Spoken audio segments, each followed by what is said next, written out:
Hey, just hey, how are you? A couple of days off. You're back in the postseason after 2 years after the first game. How you feel about this first game, and what are the keys for the victories for the Houston Astros, whoever they face? Yeah, I am excited. Yes, I've been working hard, to get my mechanics where I want them, and kind of fix a few bad habits that have crept in. So yeah, I'm excited to get back out there. I feel good. And to answer your question about what we need to do, I mean, pitch well, score more runs than the other team. I'll go on right over here with Danielle. You touched on this a little bit after your last start, just mentioned that you had identified some things that you wanted to fix. Now that you've had a few more days, is there anything else you can share with us, without giving too much away?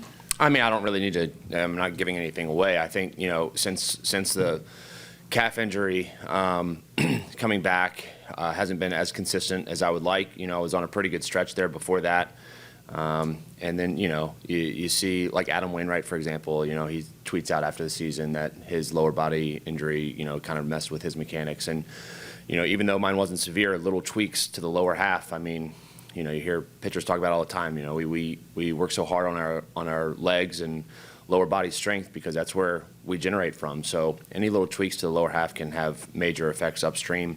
I'm very thankful that it wasn't a major injury, and I don't think it was a big issue, but it did probably create a little bit of mechanical issues, and I've been working on that ever since I came back. Been working really hard, and I think hopefully after the last one, I think I really think I identified some stuff that was kind of the key component, and it's just kind of deep mechanical stuff that I really probably shouldn't really go too far into. It's just we don't need to go that deep into the woods. Go on the right with Chandler. Justin, when you first saw Alvarez in 2019 when he came up here, I guess what has surprised you maybe about him in his evolution into being a complete player? I mean, I can't really say much has surprised me. When somebody comes up at that age and is that mature at the plate already, I think you realize how special of a talent he is. So, I think when you see how high the ceiling is for someone like that, then whatever he accomplishes isn't necessarily surprising. It's impressive, but I don't think anybody's surprised by how successful or how great he is. He's been, when he first came up, he was playing on, one leg basically. His knee was all banged up, and he was still that impressive at the plate. So I think, once he got that fixed and he's healed, I think this is just the player that he is. And I don't mean to say that, but surprising isn't the word I would use. I'm definitely impressed day in and day out with how great he is, but not surprised. Go on the right with Brian. You usually know who you're going to face a few days out. So what is the situation at other series sort of affects your preparation for tomorrow? Yeah, I think, it does a little bit. Maybe it just causes you a little more homework. But, as far as like preparation for myself, it doesn't really change anything. I'm really thankful for the extra few days to continue to work on some mechanical adjustments. So, I'd rather have it that way than the other way. Go in the middle in the back, JP. Thanks, Justin. The short rest discussion is one you're familiar with from throughout your career, and obviously it's a key storyline in the New York and Cleveland series right now. Mm-hmm. I'm just curious about, in your time going on short rest, how has your view of that changed, evolved in terms of what you have to do to prepare to do it? And also, the other part of it is I've always heard that command is the harder thing to do versus velocity. Would you agree with that in terms of what's most challenging on short rest? Well, interesting question. I've only done it once. That was 19 postseason against Tampa Bay. I came out of the bullpen before in Boston in the playoffs, which I wouldn't consider short rest. I guess it was just a different thing. But starting on short rest, I guess the thing that I felt was most impacted was my off speed. I felt like the control and the velocity were fine. The off-speed stuff, the spin, is a little harder to kind of locate and get where you want. Also, I think, I mean, I go pitch on short rest in 19, and my next start in regular season I blew out. I don't know if that is correlated or not.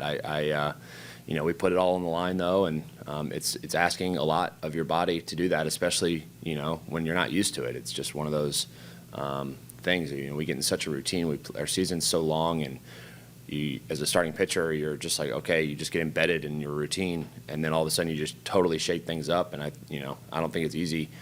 I don't think it's easy on your body. But under all the adrenaline and everything else, I felt remarkably normal. Looking back, though, I think like I said, I think my spin suffered most. And to answer a possible follow-up, I don't regret it. We're here in the playoffs. This is what this is what you envision as a kid. You're not in your backyard, playing with your dad and saying, here we are in the last game of a series in May against the whatever team. You're saying, here we are in the playoffs in the World Series, Game 7. That's what you envision as a kid. So, there's only one thing to do is just go out and do it. Make no excuses. Go to Brian in the middle.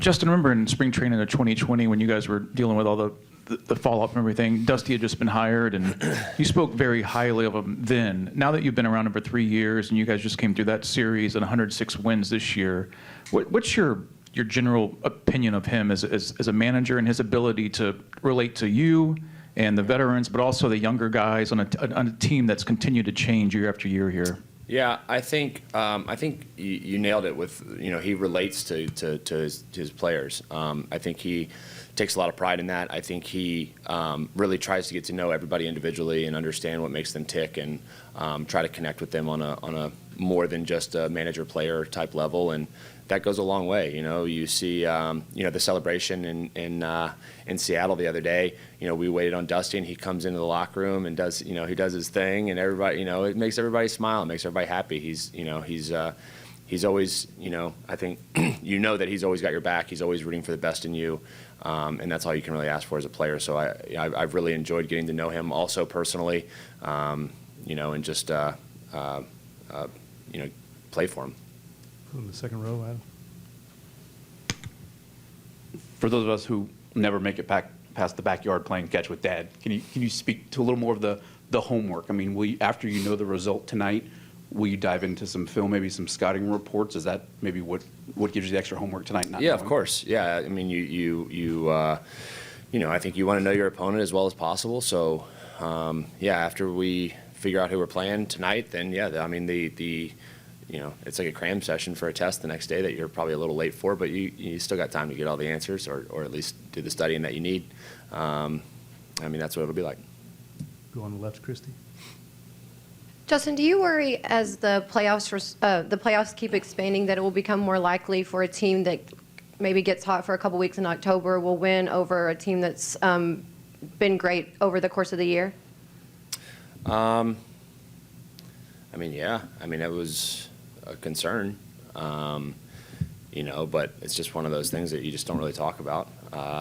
You just don't want to think about it that way. But I think as you see the first round this year, I mean, some of the best teams got knocked out, and it's hard to say whether that was coincidence or not. But it's kind of a recipe to set that up because, as we've seen in playoffs time and time again, the hot team is really difficult to beat in general. And then so you take, the best teams in the regular season, have them take off 5 days, which we're not used to, and then have the hot team keep playing. You play a 3-game series and then come out of that and go right into keep playing. And, if you're not ready, they'll especially in a shortened series, I think you can see how easily you can lose that series. I mean, we were very fortunate the first night to have a comeback like that. Otherwise, we would have been in a very tough position as the best team in the American League, playing a great team, no doubt. But they were hot and they came out hot. Thank goodness we were able to get it going. But if you don't, you could be in trouble. So I mean, I don't know how it's going to play out. I don't know if the league sees what happens and maybe wants to make tweaks. I don't know what those tweaks would look like. But expanding the playoffs. It brings in a lot of revenue, so I don't think it's going to go backwards. Go in the middle of Pete. Justin, you're on record saying you want to pitch into your 40s. What motivates you at this point? Is it games like this? Is it statistical milestones? What keeps you wanting to pitch like you do? I love the game. I love competing. I've always been one of those, I don't know, it's just never been a doubt in my mind. I just want to play until they rip the jersey off me. I'm not going to be out there making a fool of myself, don't get me wrong, but, I just it's just the way I've always envisioned it. You see the greats of the past, and those guys pitched till their 40s. It was never a question in my mind that if you want to be great, that's what you have to do. So I've prepared myself to do that since I started throwing a baseball. And, I think with that mentality, you have a long-term vision and goal, and I don't know, maybe I just manifest it. I don't know, but I love playing. I love, like I said, the competition, the one-on-one. It's just, I love being around my teammates, and, we have such a short window as athletes to play the game that, really has defined my life up to this point, up until I got married and had my daughter. I don't know if when I'm done, 50, 60, 70, hopefully later, and, I would never want to look back with regret that I didn't find out how far I could take this. I mean, I obviously was gifted to throw a baseball, so why would I stop that short? One more, we'll go in the front, Kim. Hey, Justin, not that you're surprised about the staff and what your staff can do, but can you just talk about having a complete staff, including the bullpen, that just has so much depth and the kind of talent you have? Yeah, I mean, it's been really impressive all season long. I mean, these guys, make it easy on me as a starter.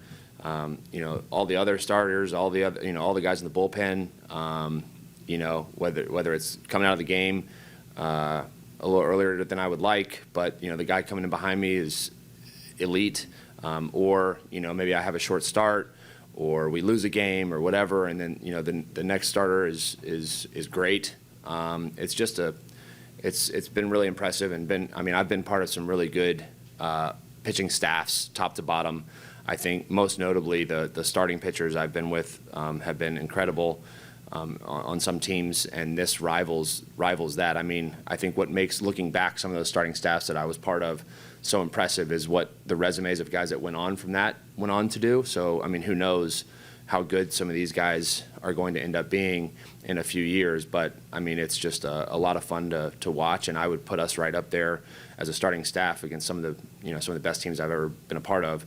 And then the bullpen is, probably, if not the best, one of the best bullpens I've been a part of as well. So just really impressive. And, you see how hard it is to score runs against us, besides me, in the first series. And that makes it a lot easier to win baseball games. Dusty, anything you want to know? Okay. All right. Thanks, Justin. Yeah, no problem. Thanks, everybody.